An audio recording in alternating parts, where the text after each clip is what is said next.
अस्सलाम वालेकुम भाईजान। वालेकुम सलाम।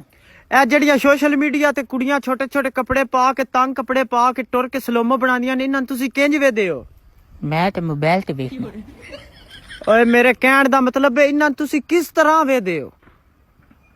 ਡਿਪੈਂਡ ਕਰਦਾ ਕਿ ਮੋਬਾਈਲ ਦਾ ਨੈਟ ਕਿਸ ਤਰ੍ਹਾਂ ਚੱਲ ਰਿਹਾ। ਜੇ ਤੇ ਸਪੀਡ ਠੀਕ ਹੈ ਫਿਰ ਤੇ HD ਚ ਵੇਖ ਲੈਣਾ। ਜੇ ਨੈਟ ਨਹੀਂ ਸਹੀ ਤੇ ਫਿਰ ਉਹ ਪਤਾ ਨਾ ਗੋਲ ਦਾਇਰਾ ਜੇ ਚੱਲਣ ਲੱਗ ਜਾਂਦਾ, ਫਿਰ ਉਹ ਬਲਰ ਕਰਕੇ ਵੇਖ ਲਈਦਾ। ਓਏ ਮੇਰੇ ਕਹਿਣ ਦਾ ਮਤਲਬ ਹੈ ਇਹਨਾਂ ਨੂੰ ਵੇਖ ਕੇ ਤੁਹਾਨੂੰ ਕਿਹੋ ਜਿਹਾ ਫੀਲ ਹੁੰਦਾ? ਬੜਾ ਮਜ਼ਾ ਆਉਂਦਾ। ਉਹ ਕਦੀ ਕਦੀ ਮੈਂ ਉਹ ਪੈਲੀਆਂ ਜਾ ਕੇ ਉੱਥੇ ਵੇਖਦਾ, ਕਦੀ ਕਦੀ ਰਜ਼ਾਈ ਚ ਵੜ ਕੇ ਵੇਖਦਾ। ਓਏ ਹੋਏ ਬੜਾ ਮਜ਼ਾ ਆਉਂਦਾ, ਬੜਾ ਓ ਮਜ਼ਾ। ਭਾਈਜਾਨ ਮੇਰੇ ਕਹਿਣ ਦਾ ਮਤਲਬ ਇਹ ਆ ਕਿ ਇਹ ਜਿਹੜੇ ਛੋਟੇ ਛੋਟੇ ਕੱਪੜੇ ਪਾ ਕੇ ਵਿਊਜ਼ ਲੈਂਦੀਆਂ ਨੇ। ਅੱਛਾ ਨਜ਼ਰੀਏ ਦੀ ਗੱਲ ਕਰ ਰਹੇ ਹੋ? ਅੱਛਾ ਅੱਛਾ, ਬਹੁਤ ਗਲਤ ਗੱਲ ਹੈ, ਬਹੁਤ ਗਲਤ ਗੱਲ ਹੈ। ਇੰਜ ਨਹੀਂ ਕਰਨਾ ਚਾਹੀਦਾ। ਮੈਂ ਸਾਰੇ ਮਰਦਾਂ ਨੂੰ ਇਹ ਕਹਿਣਾ ਚਾਹੁੰਦਾ, ਆਪਣੀ ਧੀਆਂ ਭੈਣਾਂ ਤੇ ਨਜ਼ਰ ਰੱਖੋ।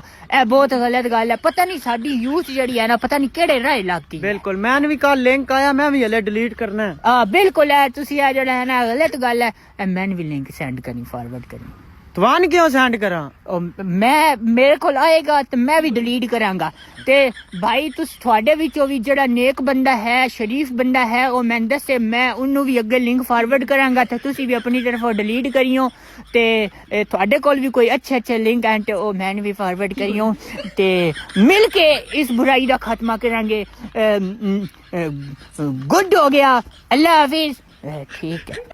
ਹੋਰ ਹੈ ਨਹੀਂ, ਇੱਕ ਹੀ ਹੈ। ਫਾरवर्ड करनी है उन्हीं का।